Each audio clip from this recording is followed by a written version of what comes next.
Bonjour à tous, merci d'être là. Nous allons prendre ce petit déjeuner ensemble. Alors je dirais aujourd'hui non pas thé ou café tout simplement, mais plutôt thé à la menthe ou café 100% arabica. C'est le titre du film dont les deux personnes qui sont à mes côtés sont les héros. Il s'agit de Khaled et de Chebmani. Bonjour. Bonjour.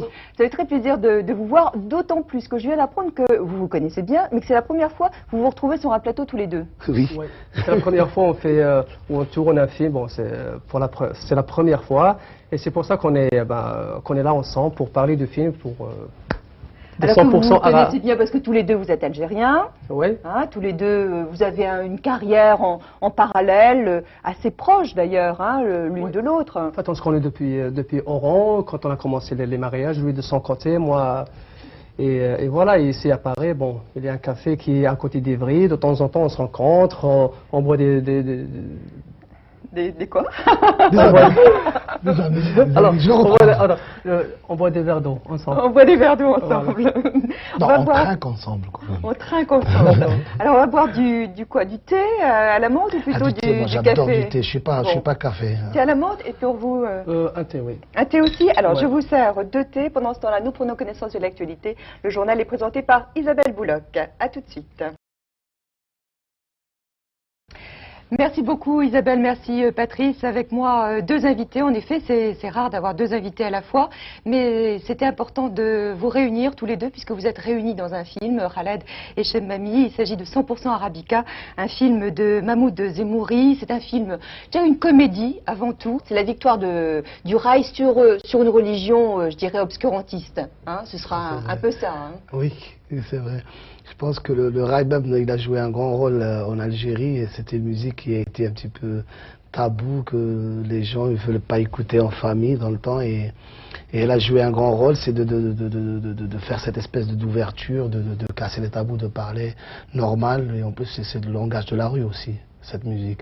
Et c'est une musique qui chante l'amour, la joie de vivre, la vie de tous les jours quand même. Comment vous la définissez, vous? Le Le rail. Quand vous dites rap oriental, parce qu'il y a des affiches dans le film, Moi, je dirais c'est que le concert de rap oriental. Moi, je dis surtout le rail, c'est le rock maghrébin. Parce que c'est la première fois il y a une musique qui est chantée avec le dialecte, qui est compris par tout le monde, par un garçon qui a 4 ans ou une personne qui a 50 ans.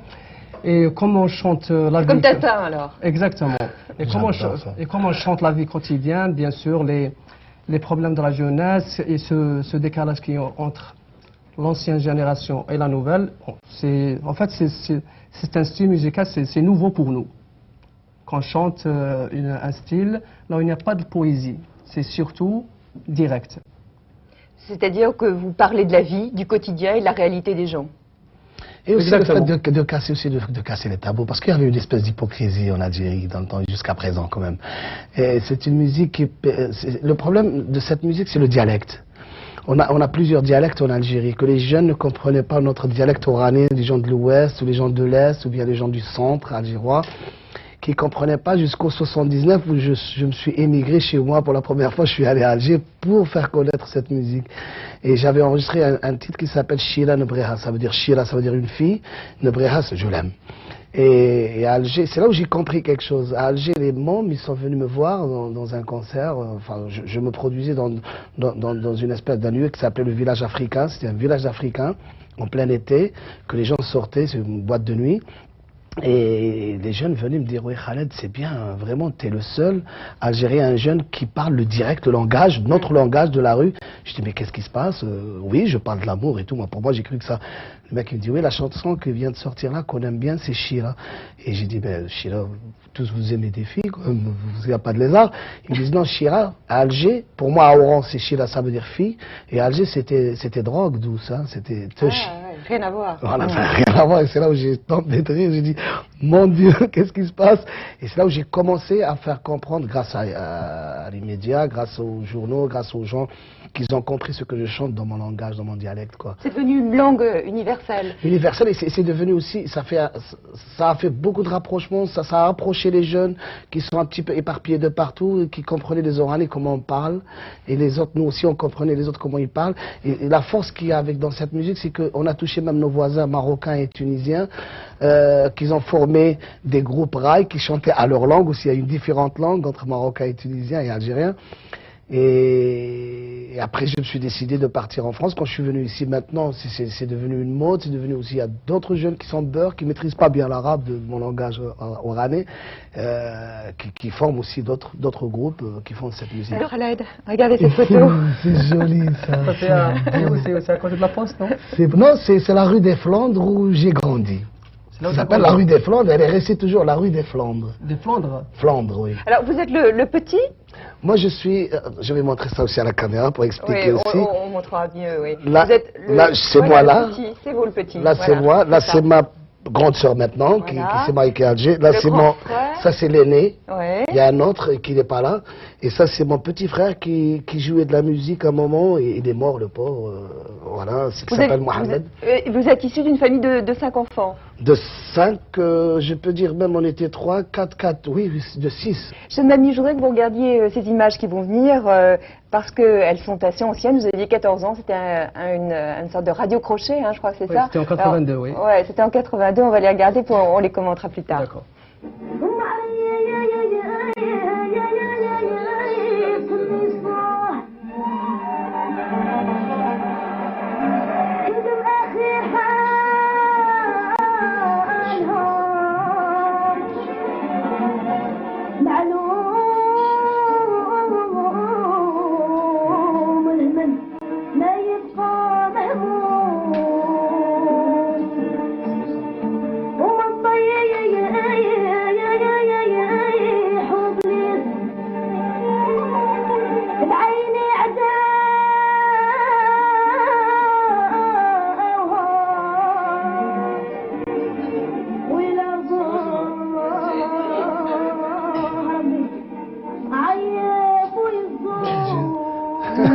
C'est joli ça.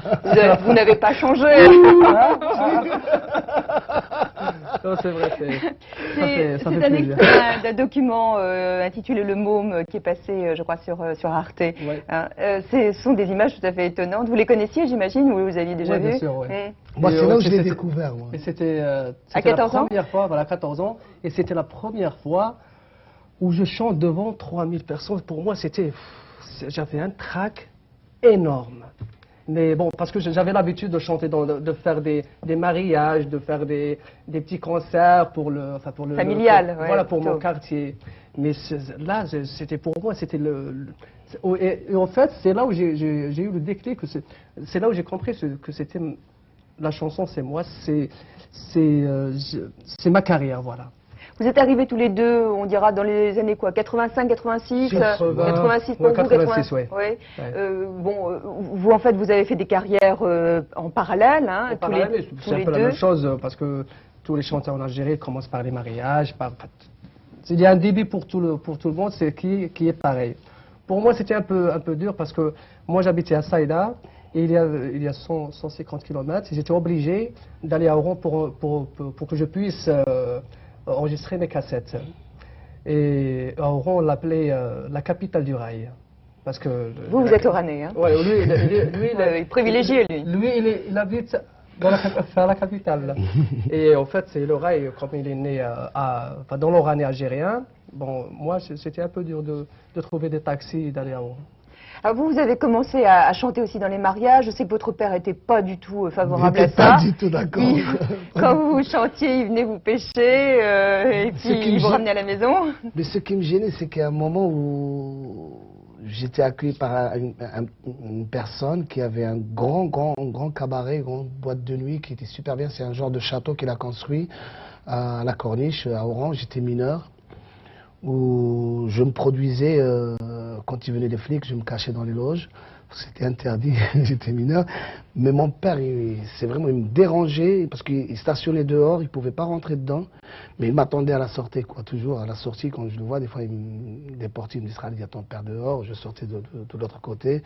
Et il était un petit peu méchant, mais pas méchant, je ne peux pas dire ce mot méchant, parce que je pense que maintenant j'ai des enfants, je sais comment il a réagi, mon père, pourquoi il a réagi. Parce que pour lui, le fait de faire la musique, pour lui, c'est pas un avenir. C'était pas sérieux. Mais quand il m'a vu en train de jouer, j'étais vraiment un bon élève à l'école, mais quand il m'a vu vraiment, j'avais envie de jouer de la musique un soir, parce que tout le temps, chez moi, dans le temps, c'est travailler bien, dans le temps, il nous donnait des bons points, des petits tickets bons points.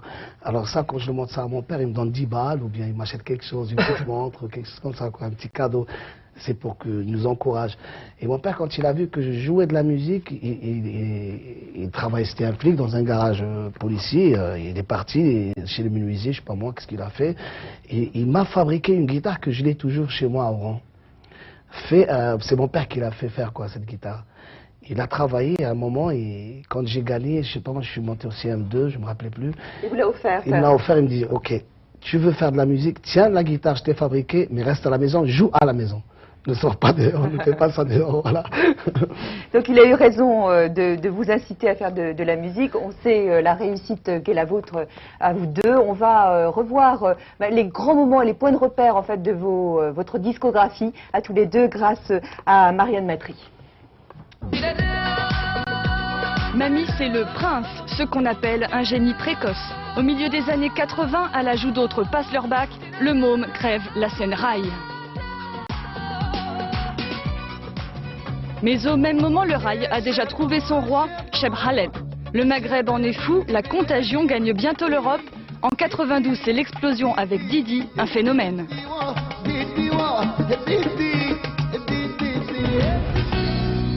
Un roi, un prince, le rail s'émancipe, mais les deux stars font toujours bande à part. Cheb Mami s'offre Los Angeles, mais ses chansons restent fidèles aux rives de la Méditerranée. Avec Saïda, le petit prince chante la gloire de son Algérie natale. De son côté, le roi Khaled continue de chahuter les sommets. Il collabore avec Ayam et Jean-Jacques Goldman. Le public l'adore et le succès lui sourit. Deux souverains, deux des plus belles voix du rail. En 15 ans, Khaled et Mami ont tiré la musique algérienne hors du ghetto. Ça valait bien un duo. Et puis après, il y a effectivement ce film, on le voit dans la discographie, en fait, ça se termine pour le moment par un film tout à fait étonnant, tout à fait remarquable, comme je le disais en début d'émission, 100% Arabica. On y reviendra tout à l'heure, mais je voudrais qu'on reste sur la musique, parce qu'après tout, vous incarnez complètement cette musique, elle est en vous, elle est profondément comme ça ancrée en vous, et puis je crois que vous êtes le symbole aussi d'une génération. Est-ce que vous vous sentez un peu responsable justement de ceux qui vous suivent, de vos groupies, de ceux qui vous aiment? Responsable, je peux dire ça parce qu'il y a une espèce de... Ce que j'ai compris moi dans cette vie, c'est qu'il y a une espèce de fierté. Fierté parce qu'il n'y a aucun artiste maghrébin ou arabe qui aboutit à être connu et écouté dans le monde entier quand même. Et quand je côtoie, je vois des petits jeunes maghrébins qui me disent « Oui, Khaled, tu nous honores », je commence à trembler. Quand je les vois, quand je suis sur scène, je les vois. Surtout qu'il y a des gens qui viennent avec le drapeau algérien, un truc comme ça, c'est émouvant, c'est beau. Et il y a quelque chose que j'ai envie de dire, c'est que nous, on est des Maghrébins, on est de l'Afrique du Nord. Et ce qui m'intrigue, ce que j'aime vraiment bien, c'est qu'il y a des gens arabes, qui sont égyptiens ou qui sont du Golfe Persie, qui disent, ouais, quand je les rencontre, ils me disent, ouais, tu honores les Arabes. Et ça, c'est formidable, parce que dans votre bouche, je sais que c'est formidable de dire ça, parce que les Égyptiens et Fayrouz en particulier, c'est votre modèle. Moi, pour moi, c'est mon premier modèle, c'est Fayrouz. La première fois, j'ai fait comme Mamie. La première fois, c'est là où j'étais dégoûté, c'est là où j'ai tracé mon chemin autrement. Je suis allé à la télévision, j'étais plus petit que lui quand même. J'étais allé à... Vous avez une différence d'âge tous les deux? Oui, bien sûr, je suis plus vieux que lui. Mais quand même, je suis plus jeune que lui, j'ai 9 ans. Vous voulez dire plus jeune dans la tête? Non, parce que je suis né un 29 février, j'ai fêté mon anniversaire l'année dernière, mes 9 ans. Mais je suis plus vieux que lui quand même. Oui, et je suis allé à la télévision algérienne à Oran où ils recrutaient des jeunes comme ils ont fait pour lui, et je suis allé avec mon petit accordéon. J'aimais une chanson de Fayrouz qui chantait le Quds, ça veut dire comment on appelle ça, Jérusalem, la mosquée de Jérusalem. Il y a une chanson de Fayrouz qui chante musulman et qui chante chrétien, c'est beau. C'est pour ça qu'elle est aimée sur les deux côtés. Et j'ai aimé cette voix, elle a une belle voix quand même. Vous l'avez rencontrée? Oui, c'était mon rêve et je suis allé en 93, j'ai fait une tournée au Liban et elle m'a reçu chez elle Et vraiment, c'est une grande dame. Pour moi, c'est émouvant, c'est quelque chose, parce que c'était mon rêve qui s'est réalisé. Mais le problème, quand je suis rentré dans cette télévision, il y avait des jurys, des gens qui recrutaient, qui disaient, oui, c'est bon, c'est pas bon, demain on va filmer, on va faire ça. Et rien que j'ai pris mon accordéon, le mec il me dit, qu'est-ce que tu vas chanter? Je dis, j'ai choisi une chanson de Férouz. Rien que j'ai commencé à jouer, j'ai fait tant avec mon accordéon, le mec il me dit, ça va, c'est bon. Tu fais pas, tu chantes pas, c'est bon. T'es pas... C'était du rail. T'es pas un chanteur pour nous, quoi. Et là, je suis sorti avec le pompier qui était pompier de la télévision algérienne. Il me dit, mais vraiment, c'est des enfoirés. Regarde la belle voix que t'as, mais les mecs, ils t'ont écrasé. Je dis, ok, c'est pas grave. Et c'est à partir de là, je suis sorti de là-bas. Heureusement, c'est grâce à eux que je fais cette musique, quand même. Grâce à eux que j'ai réussi. Vous avez pris votre revanche, hein. En fait, moi, j'ai découvert le rail par le rail. Parce qu'avant, j'écoutais une Cheikh Al-Jinniya, que tu connais. Cheikh Al-Jinniya, c'est du folklore. J'explique, c'est du folklore, c'est l'ancienne musique folklorique. C'est l'ancien rail, avant que le rail, qui devient une musique moderne. Ouais. Donc c'était plus authentique alors. On l'a chanté avec des instruments plus traditionnels, mais c'était rail. Et j'ai découvert le rail par Remiti, et d'autres chanteurs. Et ensuite, c'est vrai, j'ai découvert Kulthum. Alors Kulthum, là, c'est... Le nec plus ultra, le top, le summum. Voilà, c'est l'école. C'est pour quelqu'un qui veut travailler sa voix et tout, c'est l'école. Tu connais quelques chansons de Kulthum? Bien sûr, Al-Awila fil Gharam. Qu'est-ce que ça donne? Pourriez-nous la chanter? Al-Awila fil Gharam, comment? Al-Awila fil Gharam wissal, Al-Awila fil Manam. En fait, c'est un peu les Égyptiens. C'est le classique. Et c'est là où... j'ai commencé à vraiment à travailler, à faire des mariages pour que je puisse vraiment réussir. Voilà. Et progresser. Ça, c'est le rêve de tous les artistes. Je souhaiterais, avec vous, qui êtes algérien, qu'on parle un tout petit peu de l'Algérie. Bon, je sais que vous êtes des artistes, vous vivez donc en France depuis 86. Est-ce que vous vous sentez pas, parfois, un peu, avec une sorte de sentiment de culpabilité, je dirais, parce que vous êtes éloigné de votre terre, qui aujourd'hui vit une tragédie? Moi, cette terre, elle me manque quand même. Je suis algérien, fier de l'être. Mais le problème, c'est qu'on ne sait pas qui fait quoi en Algérie. J'ai envie de vivre tout longtemps quand même. Et le problème, c'est ce qui se passe en Algérie, on ne comprend pas, on ne sait pas qu'est-ce qui se passe. Mais toujours, on espère que ce pays vivra, on espère qu'on arrêtera ce bain de sang, on arrêtera ce qui se passe en Algérie. Parce que personne ne sait qu'est-ce qui se passe. Je pense que ce qui se passe en Algérie, pour moi, dans ma tête, c'est une guerre de pouvoir. D'autant plus, Khaled, pardon de vous interrompre, mais c'est encore plus compliqué depuis les élections qui se sont déroulées la semaine dernière, des élections truquées, une fraude qui a été dénoncée, une abstention d'ailleurs assez conséquente. Comme l'a constaté, je voudrais que vous regardiez ce reportage et nous en parlons après, Thierry Thuillier. On ne passe plus, le bureau de vote est fermé. Le dépouillement va bientôt commencer sous l'œil attentif des observateurs des partis politiques. 361 inscrits, il y a 79 votants. Une forte abstention. Dans la Casbah, comme à Alger, l'électeur est resté chez lui. Nous sommes loin des 66% de participation annoncés par les autorités pour tout le pays. Dans ce bureau, tout s'est passé selon les règles, même si les militants islamistes de Hamas doutent de la suite des événements, quand plus tard dans la nuit, les bulletins vont être regroupés dans les communes. C'est là qu'il y a des manipulations. Voilà. Enfin, ça se peut. Ça se peut. Mais un autre parti d'opposition est plus précis. Quelques militants du RCD ont même défilé dans les rues d'Alger cette nuit pour protester contre les fraudes. Et les propos des dirigeants démocrates sont sans ambiguïté. Le taux de participation a été estimé par l'ensemble des partis à Alger entre 18 et 22% au grand maximum.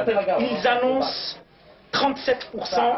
Et il semblerait même que ce soit plus que ça au dernier résultat. La différence qu'il y a, vous devinez ce que c'est. Ce sont des bulletins RND. Le RND, c'est le parti du président Zeroual, dont tout le monde a anticipé la victoire. Cheb Mami, je sais que vous êtes retourné assez récemment en Algérie. Vous avez bien sûr votre famille qui est restée. Qu'est-ce que vous avez comme sentiment concernant votre pays? Est-ce que vous pensez qu'aujourd'hui on va pouvoir trouver une solution? Laquelle? Quel est l'espoir né de quoi et de qui? Moi je pense que tout ce qui s'est passé, c'est un passage vers la démocratie. Et quand vous voyez maintenant qu'il y a des manifestations et tout, ça prouve que la démocratie, ça prouve que la démocratie est digérée par les Algériens. Et en fait, moi, je peux que être fier et optimiste, bien sûr optimiste, à partir du moment où ça ne peut pas continuer comme ça. Enfin, il y a beaucoup de problèmes. Il y a les Algériens qui ont payé le prix cher pour une démocratie, mais je pense qu'ils l'ont maintenant. Même si il y a des fraudes, bon, c'est vrai, la démocratie, il faut la digérer. Je pense que d'ici 4 ans, il n'y aura pas de fraude et voilà. Enfin, il y aura toujours des dénonciations. Mais nous, on est là prêts pour donner nos opinions, donner ce qu'on voit, ce qu'on est. C'est vrai, moi, des fois, j'ai honte. Je voyage, je traverse le monde entier en pleine tournée. Tout le monde m'adore partout où je me produis. Mais quand je passe avec mon petit passeport algérien, que je l'ai toujours, quand je donne ça à un pafiste ou les Français, pas de problème, ils me connaissent, c'est pas des flics, pas de problème. Mais quand je passe dans un pays étranger, soit l'Italie ou aux États-Unis, quand ils voient un passeport algérien, ils me regardent, je dis, oh, ça, vous voyez pas une bombe à gaz, quoi, une bombe à gaz. Je suis qu'un artiste qui vient jouer avec une guitare, pas avec un fusil. Et c'est vrai. Et j'ai honte, je suis sidéré quand je vois les membres qui sont en train de se faire égorger. Et c'est l'horreur. Et les femmes qui se font éventrer et on comprend pas qu'est-ce qui se passe. C'est ça que je dénonce toujours et j'ai horreur de ça. Et nous, en tant que jeunes qui voulons la liberté, qui voulons quelque chose qui est super. On vivait même avec un circuit fermé qui est le FLN. On vivait avec un truc communiste dans le temps. Moscovitch, comme je dis toujours pour rigoler. Mais quand même, quand on est arrivé en 88 où il y avait les jeunes qui se sont révoltés pour quelque chose, pour avoir un changement. Et que ce changement, voilà, ça empire. Ça empire toujours. Toujours, il y a des gens qui Donc viennent... vous êtes beaucoup moins optimiste alors que Cheb Mami. Non, mais quand même, j'ai de l'espoir.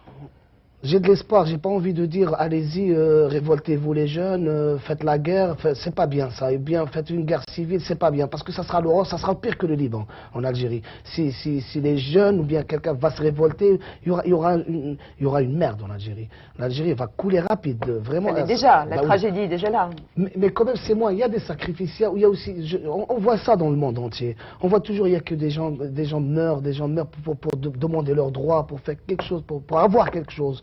Mais on voit rien. On ne peut pas changer le monde comme ça. Ou bien, je suis vraiment d'accord avec Mami pour la démocratie. Mais la démocratie, ça ne vient pas en claquant les doigts. Surtout pour nous, en tant qu'Algériens. La démocratie, il nous faut un siècle pour avoir la démocratie, comme ici en Europe, comme ici en France. Donc vous considérez que cette période, c'est une période de sacrifice? Ben, c'est une période que... Un passage obligé, voilà. Vers une démocratie. Et là où le peuple... bon. Donc peut-être que dans 4 ans, il y aura un autre président. Et là, c'est vraiment quelque chose de nouveau pour un pays qui est maghrébin. Parce que d'habitude, dans un pays maghrébin, il n'y a qu'un seul candidat et on dit aux gens votez. Mais on vote pour qui? Il n'y a qu'un seul. Voter, c'est choisir.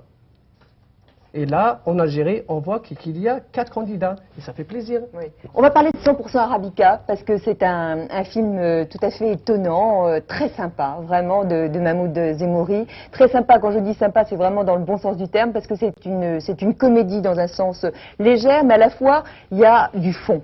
Hein. L'origine de ce film, on peut en parler. C'était un rêve pour vous, Khaled, de faire du cinéma? Oui, bon, pour moi. Mais vous cherchiez la bonne idée, le bon projet? Non, pour moi c'était différent que Mami. Moi déjà, je connaissais ce milieu. Déjà chez moi, je suis un mordu de la TV déjà. Vous êtes un garçon curieux. Curieux, oui, voilà. Des autres. Alors pourquoi le cinéma? Mais pour le cinéma, pour moi c'était un rêve. C'était un rêve parce que j'adore les comédies. Je regarde jusqu'à maintenant, j'adore tous les films qui me font rire. J'adore. Il y a beaucoup de stars françaises qui sont morts, les pauvres, que j'ai une grande admiration. Qui, par exemple? Louis de Funès, Fernandel, Bourvil. Pour moi, c'est fou. Il n'y a pas un remplaçant pour cela. Il n'y a pas. On n'a jamais trouvé ça. Mais je regardais que des films qui me font rire. Mahmoud, j'ai vu ses films. Le dernier film qu'il a fait de Rouli de Tamarasset.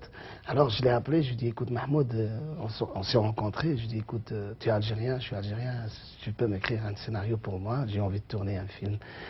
Il me dit d'accord, il n'y a pas de problème. 2 ans après, plus tard, il est venu, il me donne le scénario, il me dit voilà, je te tiens au mot. Tu le lis, tu me dis qu'est-ce qui se passe, si tu as envie d'enlever quelque chose, je dis ben fais-moi un essai. Il me dit non, je suis capable, j'ai pas envie de perdre les bandes, tu es capable, tu peux le faire ce film. Et c'est une demande, c'est une simple curiosité parce que je voulais faire ce film. En tout cas, c'est la victoire de la musique, donc du rail sur les magouilles des barbus. Hein. Oui, il y a des faux, il y a des arnaqueurs, il y a des gens qui se cachent derrière une soutane, il y a des gens qui se cachent derrière une djellaba. On voit toujours ça. Et j'ai une grande admiration sur Mahmoud, c'est qu'il a dénoncé quelque chose, c'est quand on voit aussi un gouvernement, des gens qui font partie d'un gouvernement tel de n'importe quel pays, qui aident d'autres gens, qui disent oui, on va donner de l'argent pour créer des mosquées. C'est pas bien ça. En l'occurrence, là, c'est le maire du quartier. Il y a une dénonciation que tout le monde la cache. Quoi. Allez, un résumé, on le regarde ensemble de ce film 100% Arabica.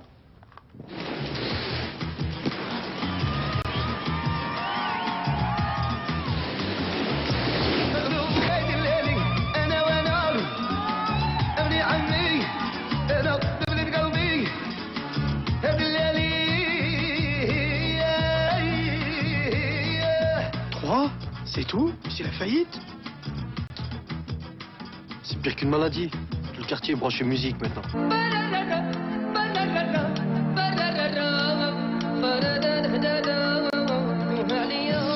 Putain, arrête de nous faire chier avec ton blé. Casse-toi du groupe et retourne dîner ton shit. Mais l'une mais trop blé d'ici ou quoi?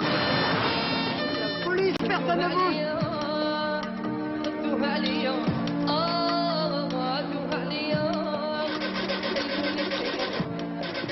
Arrête de pomper comme un malade. Tu vois pas qu'elle est noyée ta caisse? Toi, ta gueule. Oh putain, ne leur parle pas comme ça, tu vas les rendre nerveux. وهرا رحتي خسارة هجروا منك ناس شطارة وهران رحتي خسارة هجروا منك ناس شطارة.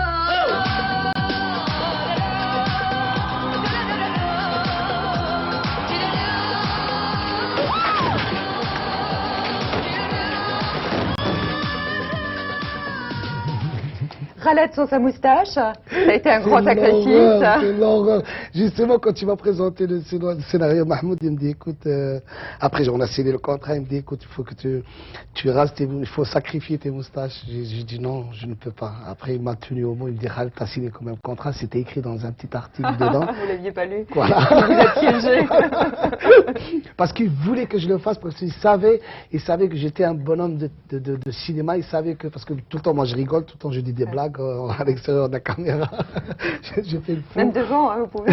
Non. Mais vous jouez alors un rôle donc d'un jeune, hein, d'un jeune qui veut faire de la musique. Ça fait partie de ma vie, ça fait partie de ma vie. Moi, quand j'étais môme, j'ai fabriqué une guitare dans le temps quand on avait les bidons Esso, maintenant on n'en a plus, Esso de l'huile de voiture. Et ben, j'ai fabriqué une petite guitare avec des fils de pêche et je jouais de la musique. J'étais le fameux chanteur, le petit jeune mineur, 6 ans, 5 ans, 6 ans, qui était aimé dans mon quartier, qui est toujours aimé dans mon quartier, qui s'appelle Ekmul, c'est celui-là. Et tout le monde me regardait par les balcons, tous les dames, les voisines. Ah oui, Khaled, c'est moi qui donnais le bonheur dans ce quartier. Un peu frimeur hein, quand même, hein, dans le film. Alors peut-être dans la vie aussi. Ben, même dans la vie, même quand non mais c'est vrai, même dans la vie, quand j'étais môme, pour moi c'était la frime. Ah, excusez-moi de dire ce mot, je me la pétais grave. C'est-à-dire que vous mangiez la vie. Voilà, de beaux matins de dire ce mot, oh mon Dieu. On a bien compris. Maintenant, hein. c'est le langage des jeunes actuellement, c'est leur langage. Et surtout, Mahmoud, il m'a proposé autre chose. Il me dit, Khaled, dans le film, je devrais parler en verlan. Alors, j'ai pas pu, j'osais pas parler verlan. C'est pour ça, il y a un moment où je parle en arabe de chez moi, et c'est sous-titré. Cheb Mami, vous, ça n'a pas été trop difficile parce que c'est votre propre rôle que vous jouez. En fait, oui, j'ai joué en fait mon rôle, le petit jeune qui vient du bled et qui veut réussir ici en France. Et voilà, j'ai joué mon rôle et j'ai tout de suite dit oui parce que pour moi, c'est comme je n'ai jamais fait du théâtre ou joué dans un film. Bon, pour moi, je me suis dit, ça va être un peu dur de jouer un autre personnage.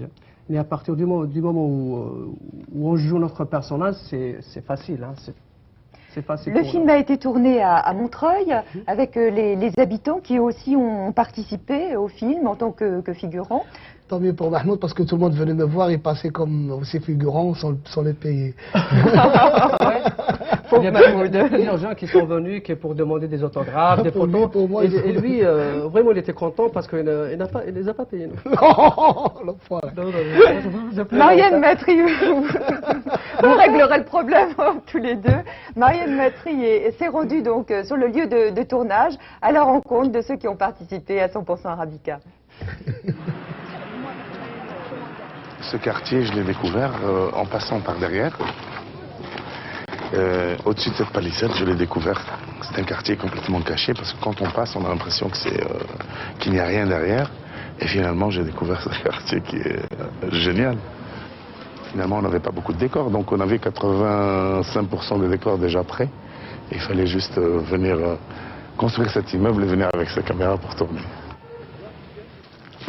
Bah là, ça a vachement changé, hein, parce que ici, on avait la mosquée.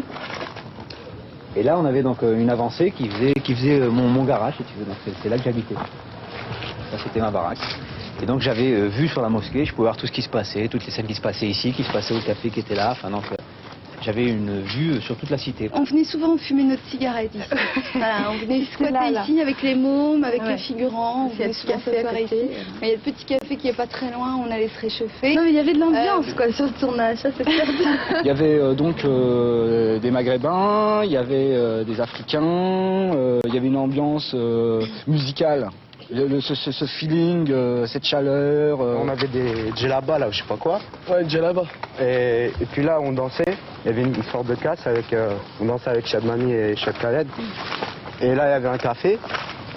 Et voilà, quand on dansait.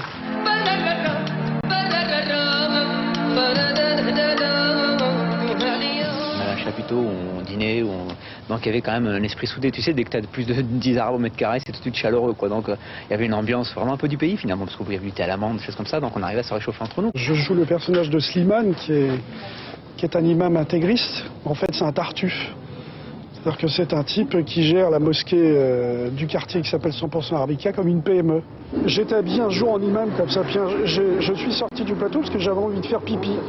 Et il y avait 3 jeunes du quartier de Montreuil qui passaient, et puis pour déconner un petit peu comme ça, je vois les 3 jeunes qui passent et je les regarde d'un air complètement méprisant en faisant tss.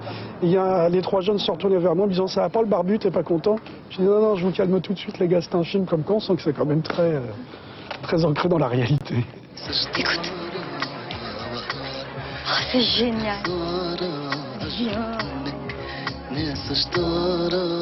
Khaled et Mami, ce sont 2 artistes qui eux-mêmes viennent de la rue. Je crois qu'à l'heure actuelle, les 2 symboles de la musique orientale, c'est Cheb Khaled et Cheb Mami.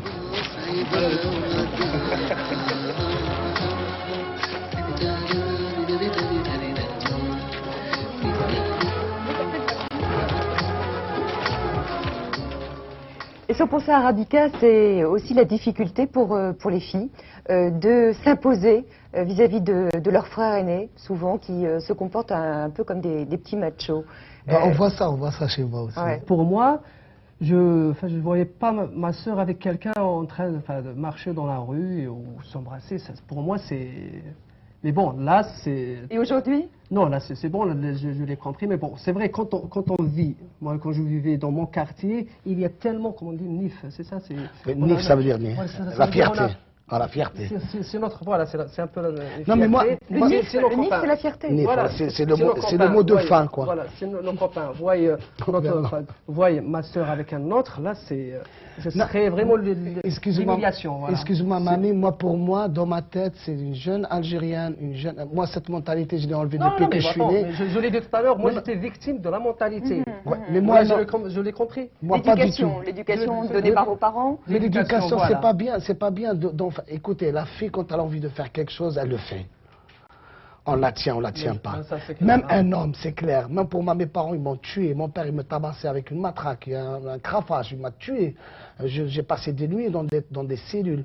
Rien à faire, je voulais faire cette musique. Je l'ai fait. Je suis arrivé à faire quelque chose.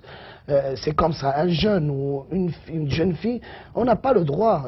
C'est pas qu'on n'a pas le droit. On a le droit de leur montrer, voilà le droit chemin, voilà qu'est-ce que vous faites. Il faut nous honorer, il ne faut pas faire des trucs mesquins, il ne faut pas faire des trucs mal. Ça, c'est vrai. Dans notre mentalité, quand nous étions en Algérie, c'est quand tu vois ta sœur avec quelqu'un qui passe dans la rue comme ça avec quelqu'un, nous, c'est l'humiliation pour nous. Oui, c'est pour ça que je dis toujours que nous sommes un peu la victime de notre société, voilà. De notre société. Ce que je t'explique, c'est quand tu enfermes ta sœur, tu seras mal à l'aise. C'est clair, mais moi je l'ai compris. Mais moi, c'est une politique que j'avais dans ma tête. L'imam Vénal, qui est joué par Mousse et qui est formidable dans le film, et qui se sert de la religion pour en fait se remplir les poches, a des difficultés un peu à persuader ses ouailles de tourner le dos eh bien, à la musique et à la fête, comme on le voit dans cet extrait. Vu ce que tu fais de la vie du prophète, c'est pas Hare Krishna. Franchement, je t'ai mis dans mon 501. Ah, tu vois, tu flippes déjà. T'as la trouille d'être un vrai musulman. C'est pas la trouille, Slimane. On est en France. Toi, t'es peinard, t'es le boss de la mosquée. T'as dit là-bas, ton boulot de travail. Moi, avec Macron, je laisse tomber. On va voir qu'on tourne un film. Rêve pas, Farid. Même sapé en bleu, blanc, rouge, t'auras jamais le look gaulois. Quand t'es rebeu, y a que le chemin de l'islam pour t'en sortir. Tu vas quand même pas rejoindre le Mercier et sa bande de mécréants. Allez, Slimane. Moi, là, t'es pas sympa. J'y étais, moi, au concert. Qu'Allah te pardonne, mon frère. Mais moi, je te le dis, je suis pas un hypocrite. Pas comme tes deux amas religieux. On n'a pas dansé, Slimane. C'était histoire de mater, c'est tout. Bah, bravo, les mecs. Continuez dans la débauche et je pourrai plus assurer vos places au paradis. Sur la vie de ma mère, c'est une balle atomique, ce groupe. Tu vois, s'il continue comme ça, c'est le soleil, la roche et les cocotiers. Eh ben, moi, je préfère le chameau et les palmiers. La vraie planque pour un bon musulman, mon pote, c'est pas ici. C'est là-haut. Et quand une meuf te met les warnings, vas-y, va, Slimane, tu vas pas attendre le paradis pour la sauter. Bon. Eh ben, moi, je me casse. Vous me dégoûtez, hein. Reviens, Slimane, prends pas les boules. Non, non, non, non, non. Moi, je cause pas avec des mecs qui retournent leur djellaba pour un oui ou pour un non. Allahu alaikum. Mais c'est pas ni même, ce mec, c'est un maton. Pas de meuf, pas de musique. Où il va, lui? Moi, ça va, la prison, j'ai déjà donné, hein. Je suis fier d'être mosquée, mais faut pas pousser. De toute façon, il ne verra plus dans sa mosquée. J'irai faire la prière chez moi. C'est kiff-kiff. J'adore cette séquence. C'est celle que vous préférez? Je préfère cette séquence parce qu'il y a de l'hypocrisie, c'est vrai. De la part de l'imam? De la part de l'imam, c'est vrai. Et parce que s'il y a une nana qui passe à côté de lui, quand elle lui fait des warnings, c'est la vérité quand même, il ne faut pas cacher ça. Parce qu'ils ont le droit, les imams, il n'y a pas de problème, c'est pas comme des curés ici. Chef Mamie, vous, la scène que vous préférez? La scène quand je viens du bled. Avec une valise. Voilà, quand je viens du bled et je viens avec ma valise, voilà, ça m'a rappelé vraiment de ma venue ici en France. Mais tu n'étais pas venu comme ça quand même. Avec des valises et tout, non. Je te jure avec une valise. Je te jure avec une valise. Et voilà, avec une valise en carton. Non, pas non, c'est une autre, c'est une autre vie, ça. Moi, je suis venu sans. C'était venu sans. Et vous les avez remplis depuis. On va faire un petit tour dans un pays voisin. On va aller au Maroc, où l'on respire un petit peu mieux en ce moment qu'en Algérie. La tradition du petit déjeuner, et je pense que c'est la même qu'en Algérie. Juliette Lambeau est allée à Marrakech.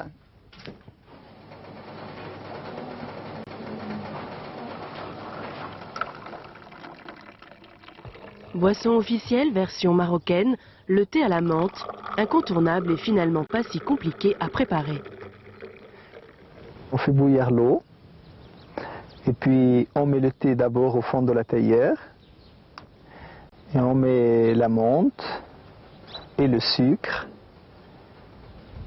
et puis on laisse reposer pendant 5-6 minutes.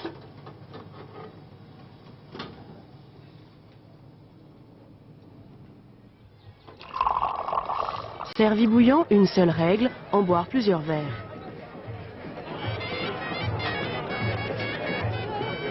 Et le petit déjeuner à Marrakech, traditionnellement, à la première heure, c'est une boule de harira, c'est une soupe de semoule. Elle est accompagnée de kessra, un pain rond et plat comme une galette, fait de blé dur, d'orge ou de seigle. Il y a certaines femmes que le matin très tôt, ils s'installent parfois dans des endroits dans la rue et en vendant leur soupe. À l'origine, elle sert à rompre le jeûne pendant le mois du Ramadan. Morceaux de mouton, sauce piquante, épices en tout genre, un petit déjeuner assez consistant. Loin du brouhaha de la rue, à l'intérieur des riads, le petit déjeuner se fait plus raffiné. Un riad, c'est très simple, c'est un patio avec 4 carrés de jardin et une fontaine. Un petit déjeuner dans un riad, c'est toujours beaucoup plus varié que si on prend un petit déjeuner dans la rue, dans un café par exemple. À la maison, il y a toujours plein de petites assiettes. Bon, en plus de, comment dirais-je, des crêpes, du thé, de tout ce qu'on veut, il y a toujours un peu de miel, un peu de confiture. Il y a aussi d'autres mélanges qu'on fait. Ça, c'est des crêpes. Et en fait, dans les crêpes, il y a plusieurs sortes. Parfois, il y a des crêpes salées, il y a des crêpes sucrées, il y a des crêpes farcées. Ça, c'est une autre sorte de crêpes. C'est ce qu'on appelle des barrer. Et ça, c'est des beignets qu'on fait aussi traditionnellement au petit déjeuner le matin.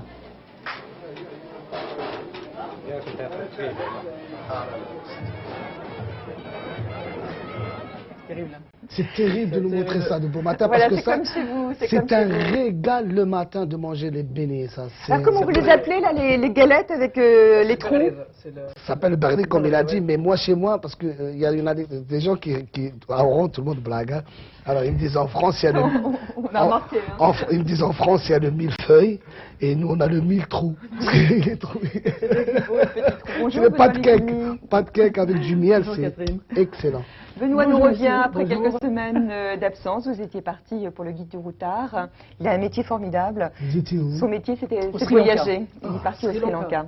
Voilà. Les éléphants. Alors, il nous parle bien sûr du Maroc et de Marrakech en particulier. Marrakech, et on va rester sur la nourriture, puisqu'on a commencé avec le petit déjeuner. Vous connaissez certainement la place centrale de Marrakech. Jebel Fna, exactement, évidemment.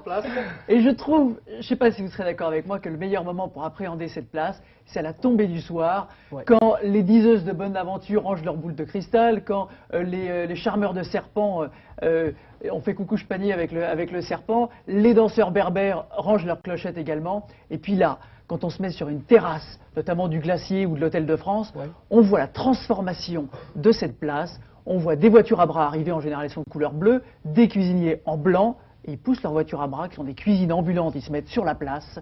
Et là, ils allument des dizaines de lampes à acétylène, une lumière assez fantastique qui se met en place. Et là, on s'assoit sur des bancs, dans des grandes marmites, ils font chauffer. Il y a du poisson, il y a de la tête de brebis, il y a vraiment un peu tout, il y a des dizaines d'hors d'œuvre. On s'assoit là pour quelques dirhams, on fait un repas populaire avec les gens, mêlés également, il y a des touristes évidemment. Alors, c'est vraiment très populaire, ça tient au corps, c'est très typique, ça coûte vraiment 3 francs 6 sous. Et on se mêle à la vie des gens de Marrakech de manière très très populaire. C'est une atmosphère, si on devait classer, vous savez que l'UNESCO classe les sites patrimoine historique, patrimoine mondial. Eh bien là, il y a une ambiance qu'on devrait classer. Il y a quelques heures, entre 5h et 19h, qui sont, enfin oui c'est ça, 17 et 19h, qui sont absolument magiques. Et on voit d'abord ça de la place, et puis on descend, on participe à cette ville. Il y a même des étrangers qui sont anglais ou américains qui ont fait des clips dans cette place, Jebel Fna, comme Led Zeppelin par exemple, qui y a pas mal. Oui, qu'ils ont fait des clips là-bas, et c'est super bien. Et moi, vous m'avez rappelé quelque chose, parce que déjà la semaine dernière, j'étais là-bas. Et j'ai vu quelque chose, c'est pour ça qu'il y a Club Med qui est au milieu de Jebel Fna, parce que de la terrasse du Club Med, on regarde aussi. On voit ça, effectivement. Quand on aime une cuisine un peu plus raffinée. On va dans les tables d'hôtes. Il y a également à Marrakech, c'est pas vraiment des restaurants, on est chez l'habitant. Il y a souvent 3-4 tables simplement. Il faut réserver évidemment. Il y a la cérémonie des ablutions au début, il y a un apéritif, en général on s'assoit sur de larges coussins, et puis après on passe dans un autre salon, et là il y a souvent votre nom et celui de votre compagne, écrit avec des pétales de rose sur la table.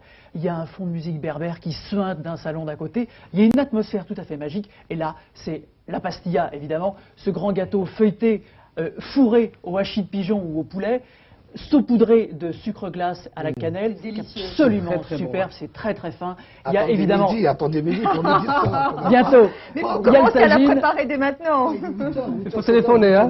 Bref, il y a le tagine évidemment qui vient après. Alors il y en a au mouton, au coin et au miel, aux dattes et aux amandes. C'est absolument d'une finesse salée sucrée, c'est raffiné, poulet citron, exactement. Il y en a évidemment bien d'autres. Le tagine se décline en fait comme on veut, et chaque famille a ses spécialités de tagine. Et puis on a vu aussi sur le bol d'air, voilà, les riades. Les riades, c'est ces anciens palais du 18 ou du 19e siècle qui ont été à Marrakech superbement retapés. Et on peut les louer, il y a 5-6 chambres, il y a une cuisinière en général qui est là, on les loue, alors ça paraît assez cher, c'est 1000-1500 francs la journée, mais on peut venir à 10-15 copains passer la semaine dans ce genre d'endroit. Divisé par 10, ça fait plus que 1000 ou enfin 100, c'est le prix d'un petit hôtel de 2 étoiles, et c'est en fait, on vit à la marocaine, avec une cuisinière marocaine, et là, dans un palais, superbement refait, les plafonds à caissons, le bassin qui glougloute, les salons avec les coussins. les chambres à coucher superbement refaites à l'ancienne, comme au 19e siècle. C'est divin et ça ne coûte pas si cher que ça. C'est une manière d'appréhender la ville de Marrakech, qui est à mon avis la meilleure. On donne sur le Minitel l'adresse notamment de Marrakech Médina, qui propose ces maisons depuis la France pour les gens qui veulent visiter. 3615, bien sûr, code France 2. Et puis, pour terminer, évidemment... on a parlé du petit déjeuner, on a parlé du repas, et là, évidemment, il y a les sucreries, il y a les briottes orientaux à la Mauricia, il y a les chipaquillas, il y a les cornes de gazelle, il y a les magroutes, il y a les dattes furées, il y a les cigares, il y a les cornes, il y a tout ce qu'il y a. Allez-y. C'est un point commun, j'imagine, avec les trois pays du Maghreb, non? Surtout nous, l'ouest de l'Algérie, on est plus marocain, espagnol, parce qu'on est à côté du Maroc, frontalisé avec le Maroc. Moi, j'ai grandi déjà avec le Marocain. J'ai grandi malheureusement quand il y avait le problème en 75 avec le Marocain algérien. Mais quand même, j'ai grandi. Mais quand je pars au Maroc, je suis bien reçu et je parle bien marocain. Parce qu'on parle le même dialecte, quoi. Alors là, on a pris un petit déjeuner avec aussi un thé à la menthe. Vous n'avez pas eu thé à la menthe, Khaled, enfin. C'est gentil, merci. Et puis on va vous excusez-moi, on va vous demander tous les deux, on va vous mettre à contribution parce que vous avez beaucoup parlé. Donc là, vous avez bu, vous avez mangé, vous avez peut-être quand même chanté. D'accord. Il faut dire que pas pour moi de chanter. Il y a 100% Arabica, c'est à partir donc du 5 novembre. C'est mercredi vraiment sur les grands écrans. Allez-y, parce que vous allez passer 1h25 vraiment très chouette, parce que c'est très chaude aussi, c'est très rail, c'est très musical, c'est une comédie et à la fois il y a du fond. Hein. Voilà. Et bravo aux réalisateurs. Et on découvre Khaled et Mamie, acteurs. C'est bien. Et 100% Arabica, c'est aussi une bande originale du film qu'on peut trouver en CD, donc un film de Mahmoud Zemouri, à partir du 5 novembre au cinéma. Vous allez vous mettre devant un micro, vous prenez vos accordéons. Est-ce que vous avez choisi comme instrument l'accordéon? L'accordéon, pour moi, c'est mon instrument fétiche. C'est mon premier instrument que j'ai commencé l'oreille avec. C'est le premier instrument moderne qu'on a mis qu'on a introduit dans l'oreille. Voilà.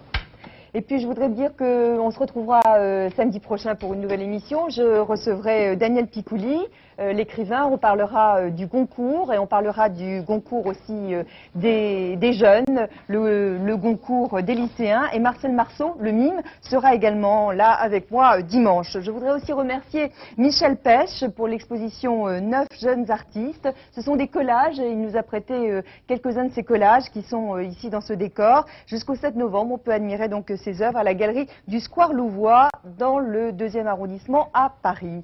Khaled et Cheb Mami sur le plateau de Thé ou Café pour terminer donc ce Thé ou Café assez exceptionnel grâce à eux deux qui nous ont fait vraiment l'amitié d'être avec nous ce matin très tôt. À vous.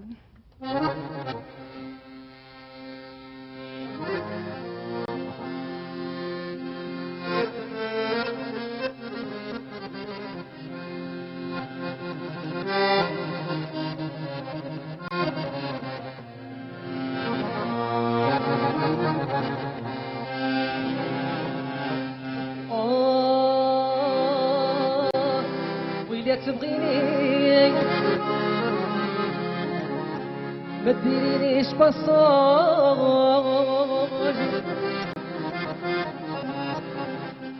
ويلي تبغيني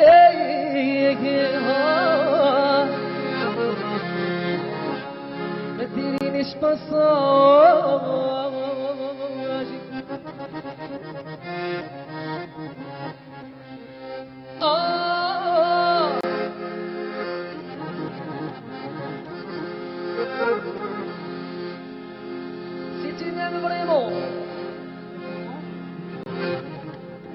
ياك واصي ويا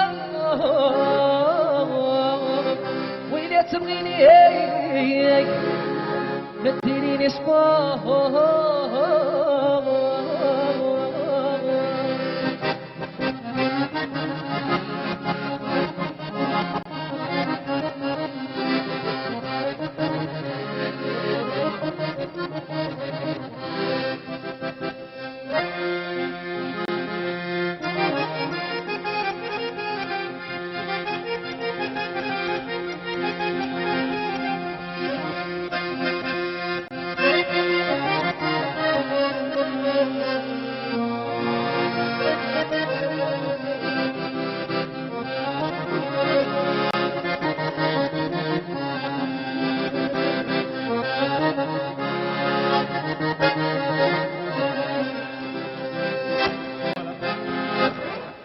Merci beaucoup, merci Khaled.